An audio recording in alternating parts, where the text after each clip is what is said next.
John chapter 9. John chapter 9, we're going to read from verse 1 to 12.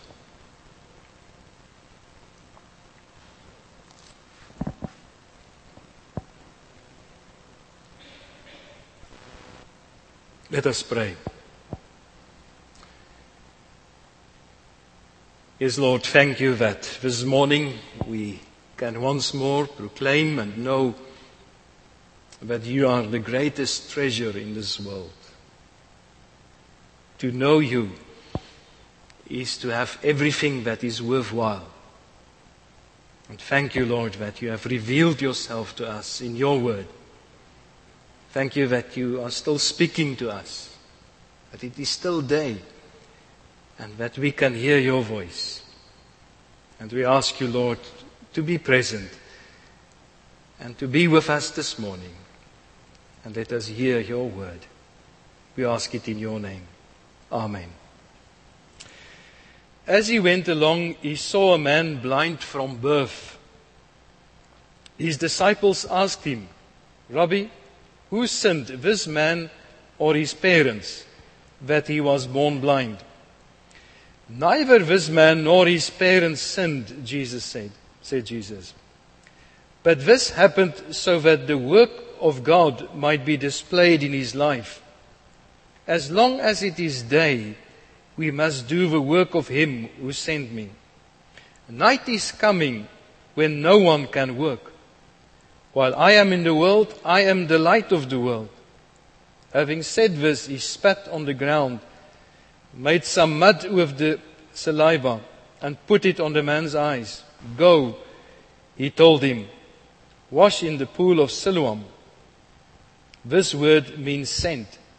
So the man went and washed and came home seeing. His neighbors and those who had formerly seen him begging asked, "Isn't this the same man who used to sit and beg?" Some claimed that he was. Others said, "No, he only looks like him." But he himself insisted, "I am the man." But "How then were your eyes opened?" they demanded. He replied, "The man they call Jesus made some mud and put it on my eyes. He told me to go to Siloam and wash. So I went and washed, and then I could see." "Where is this man?" they asked him. "I don't know," he said. So far the reading of the word of the Lord.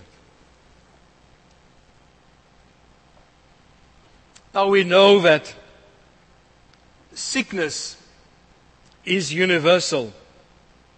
It's the effect of the fall as the result of sin. There is death in this world. There is decay. We live in an imperfect world. It afflicts all human beings. We are reminded in the Bible, and we experience it in this world, that all are but dust. And that one day we will return to dust. And it doesn't matter how health conscious we are. It's good that we are and look at our health. But sickness and death is the inevitable. It is coming to all of us. And those who dedicate their lives to research and treating diseases, we held them in very high regard. And it's rightly so. They are on the front line of defense against all the physical illnesses there are. But despite all the technologies we have, we are limited in the amount of help we can give for healing. And doesn't matter how much advances there are, scientific advances, we can never delay death. It comes to us all. God, on the other hand, is not limited by his ability to heal. And as with life, he's sovereign over all illness. He's sovereign over our health. And there's many examples in the Bible, in the Old and the New Testament, of God miraculously healing people. It's recorded of Ezekiel. He was terminally ill. He was healed. The Israelites were bitten by poisonous snakes, and the Lord healed them. And many other examples of God's miraculous healing, even in the New Testament. We read about Peter and Paul. Some of them, even when their shadows fell upon people, they were healed. And their clothes.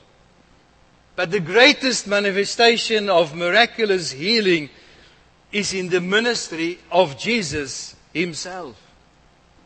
It was well known in those days that He healed many people from diseases, from demonic possession. And there are at least 6 characteristics, major characteristics of the healing ministry of Christ. And it's good to know about that because there are many people, even in the Christian churches, that go around and does healing, but in a different way than Jesus did. Jesus healed people most of the time by only a word or a touch. In the second place, He healed people instantly. Nobody had to question the healing or the miracle. Not like many faith healers who say you are healed and then there is no evidence of healing. They were completely healed. Jesus healed also everybody who came to Him. It stands often in the Gospels. People from everywhere came to Him. He never left them disappointed or unhealed. He healed most of the people who came to Him. And it was not because of the lack of faith of the sick people. Like the healers today tells people that because of the lack of faith they cannot be healed. No. Jesus healed even people who didn't have faith. He healed them. Not only ailments of lower back pain or invisible ailments, but He restored the cripples. He gives sight to the blind and to the deaf ears.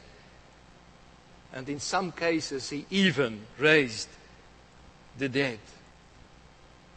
And here in chapter 9 of the Gospel of John, we see also a remarkable healing. A sign of Jesus as the Son of God using divine power to heal this man. We read in verse 1, as He passed by, He saw a man blind from birth. We don't know the precise time of this healing, but it must have been taken place near the temple in Jerusalem. The temple was the prime location for beggars, and we read in verse 8 that this man was a beggar. All the people came together at the temple for worship, and they were the most likely people to give him some money. He was possessing nothing of his own. He was in a helpless state. So this was the place where the crowds gathered. And it was on this grounds that Jesus encountered this man. Now, blindness was very common in those days. And the uncared blind were reduced to begging. We read in Isaiah 42 verse 7, when it was predicted that the Messiah would come, one of the tasks of the Messiah was to give sight to the blind. And we read here that God, in His sovereign grace, is meeting this man. We see here also something of the way God is working in the salvation of individuals. God, in His sovereign grace, comes to us. As this man did not see Jesus because he was blind. He did not call upon Christ to have mercy. Jesus saw him.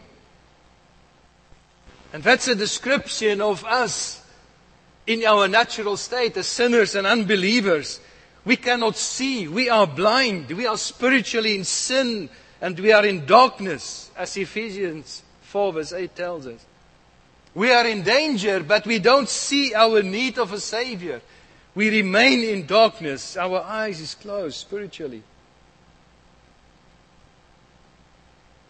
We read that the disciples asked Jesus, after seeing this blind man, Rabbi, who sinned, this man or his parents, that he was born blind? The disciples don't show much pity towards this man. But they make the situation of this man a theological problem or dilemma.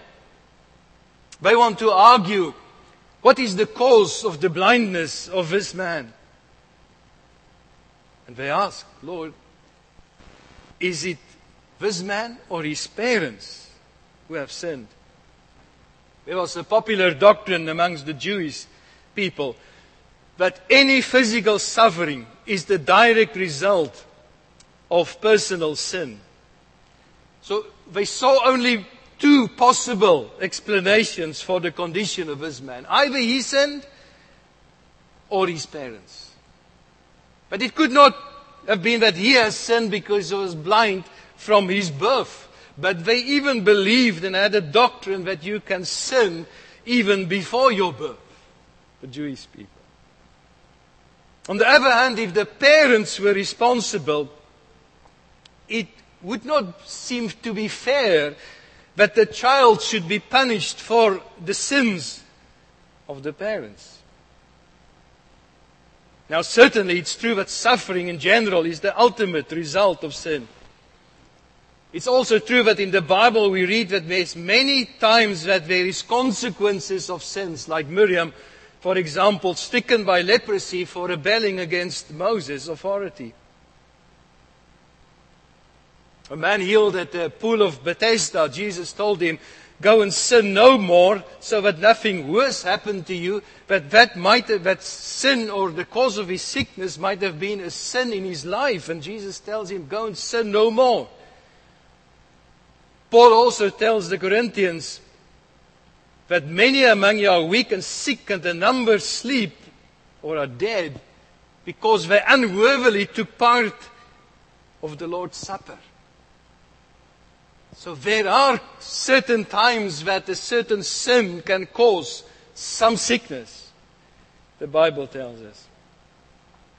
And there are also sometimes children that are forced to suffer certain consequences because of their parents' sinful choices. Maybe a baby's health can be affected by a mother, mother smoking or excessive drinking or substance abuse during pregnancy.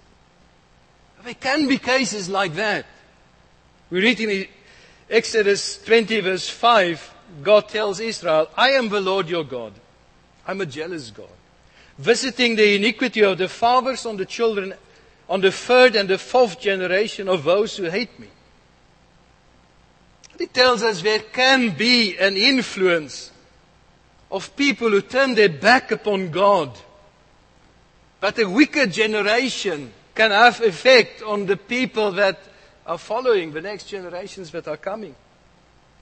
The influences can seep through. We read about Israel. They suffered the consequences of the previous generation, their disobedience and their unfaithfulness towards God. They had to be in the desert for 40 years, wandering there because of the sins of their parents. But in the Bible, it is clear that no child will be punished for the sins of their parents. It's not a concept we find in the Bible. Each one will individually be responsible for their sin. Deuteronomy 24 verse 16 read, fathers shall not be put to death for their sons, nor shall sons be put to death for their fathers. Everyone shall be put to death for his own sin. So Jesus answered, it is not this man's sin or his parents' sin. Everyone will take responsibility for his own wrongdoing. But the reason why this man was afflicted was that the glory of God might be displayed. But God chose this situation and this affliction to show forth His glory. And that was the priority of the ministry of Christ. Therefore Jesus says, we must work the works of Him who sent me while it is day. The disciples was thinking backwards. What is the consequences of this all? Jesus was looking forward. How he could help this man. How the glory of God could be displayed for the benefit of this man. And he's telling his disciples that he must work as long as it is day. There was always an urgency in the ministry of Christ. He knew the time is short. The night will come soon and no one can work. That's why the Bible also tells us it's now the acceptable time for salvation. Don't put it out, your time for decision, to another day.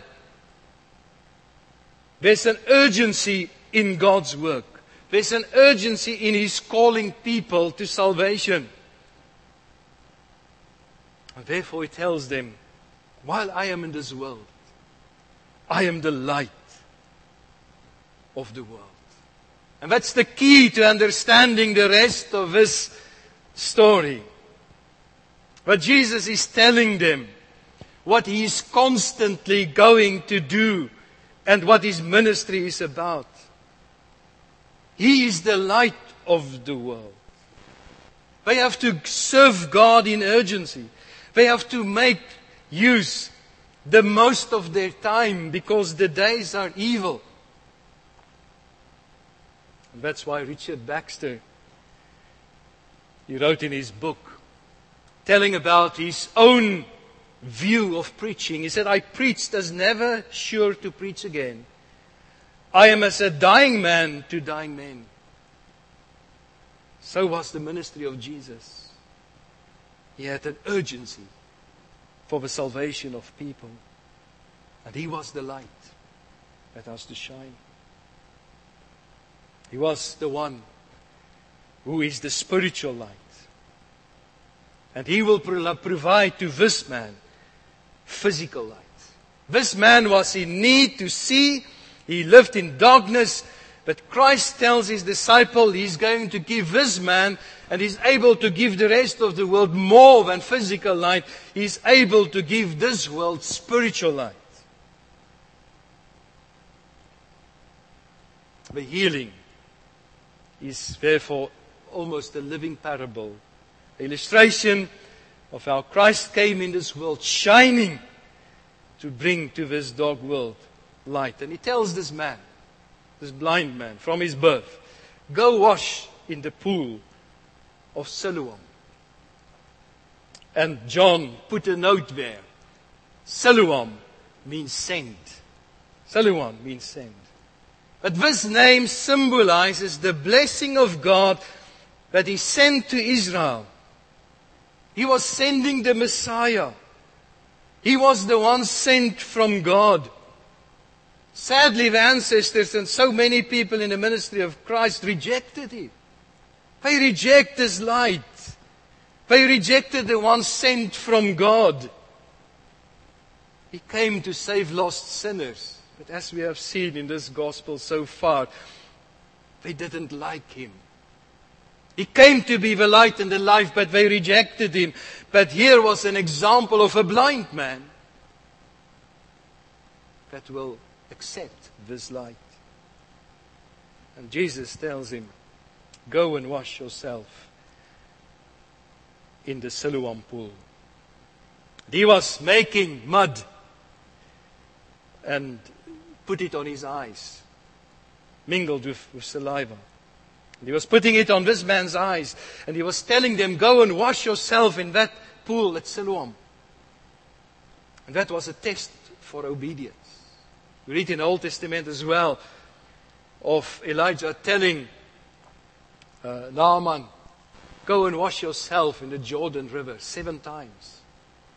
Naaman argued with the prophet. And he's saying, why must I go? In my own country there's bigger rivers than the Jordan. Why 7 times in that small pool of water? But it's obedience what God asked from His people. And this man was ready to obey. And he went to that pool and he washed himself. And that brought healing to him. This man came again back to his home and there was confusion. The people were shocked. This transformation they could not understand. And they were asking, is this the same man who used to sit and beg? They could not believe it. They found it easier to believe that this is a mistaken identity than a miraculous healing. And the discussion was asking this man, and he's responding to them and says, but I am the one. At least some were convinced that it was he. And they were asking, how then were your eyes opened? And he tells them, the man who is called Jesus made claim. He anointed me. The man who is called Jesus, that's all he knew. He only heard about Jesus. He never saw him. Jesus also disappeared from this story. We only read of him again in verse 35. He reappeared. And this story tells us a wonderful thing about Christ's healing. But He came into this world. And that's the illustration. To save people. And the process of salvation is that we are all blinded by sin. Like this man, born blind. We are in darkness. We are away from God. He's our enemy. We have got no capacity to recognize the Savior. We cannot see like this man. He did not know who Jesus was. We've got no capacity to find Him and to own Him for ourselves. And that is why God in Christ came to us. We were spiritual blind. He came to us while we were yet sinners. And just as the blind man was healed only when he obeyed the command of Christ, so we as well. When a sinner comes to Jesus, humbly and obediently embrace the truth of the gospel, they are saved. We can only receive spiritual cleansing if we go to the true Siloam. And that is what John wants us to know in this story. The true Siloam, the true pool where we can be cleansed, not outwardly but inwardly, is Jesus Himself. There's no other place where our eyes can be opened. We must go to the one sent by the Father to save sinners. That's why the wonderful hymn of John Newton, Amazing Grace, tells us the experience of a sinner. When he says, I once was blind, but now I see. I was dead, but now I live. God's grace can transform us from a blind person, inwardly, living in darkness and sin, to one who sees the glory of God and can be an example of the gracious work of God in the salvation of man. Amen. Let us pray. Lord, we thank You for Your marvelous work of grace. But You did not only come to this world to open the eyes of the blind physically, but You came to this world to open our spiritual eyes so that we won't live in darkness. Oh Lord, so many are still in this darkness. So many, like John Newton, must say, I am still blind. And we ask You, Lord, to do the miracle of grace. To come and stand before us like You did before this man, this blind man, born blind. and open his eyes. Help us to see you, to know you as the one sent from the Father to redeem us and save us. We ask it in your name. Amen. We close.